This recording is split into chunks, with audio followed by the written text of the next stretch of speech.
Hi everyone. We're going to calculate the free metal ion concentration in a metal EDTA complex. And here's what they want us to do. Find the free magnesium ion concentration in a solution containing 0.1 formol of this complex, and they gave us the pH. Well, we have to think about what this free magnesium ion concentration means. But maybe we ought to write down how this complex was formed. Remember, that would have been the reaction between magnesium and EDTA to form that magnesium EDTA complex. And just as a brief review or reminder, remember, I wrote down EDTA even though only Y-4 binds metals. But the reason I can get away with writing down EDTA is because I'm going to be using the conditional formation constant, which means I can treat complex formation as though there were only one form of EDTA. So why don't we calculate that conditional formation constant? It'll be K primed of F equals alpha times Kf.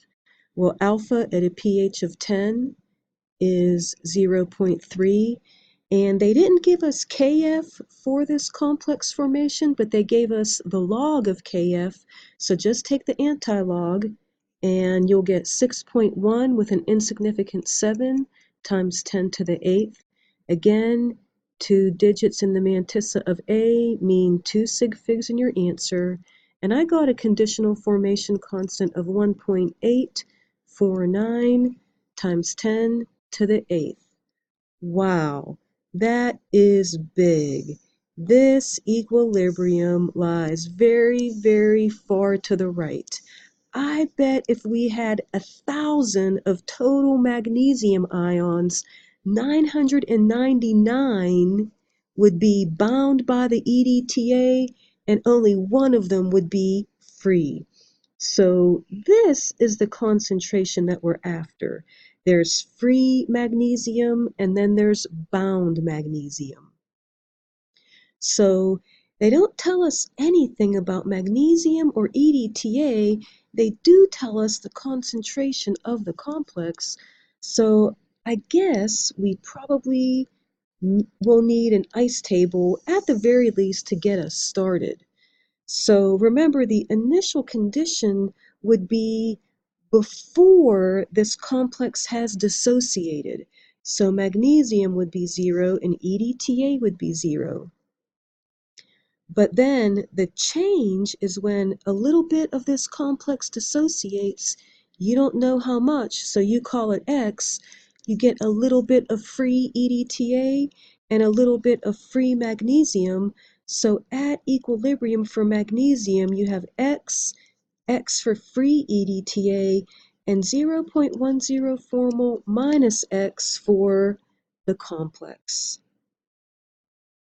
Now, because this equilibrium lies so far to the right, again, look how big this equilibrium constant is, X is going to be small. Again, I'm predicting that if you have 1,000 total magnesium ions, 999 will be bound by the EDTA and only one will be free. So in these problems, we're going to ignore X.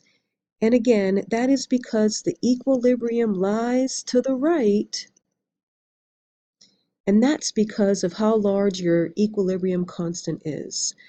So at this point, I think we can just plug and chug. K primed of F will be products, that 0.10 formol, over reactants, that'll be X squared.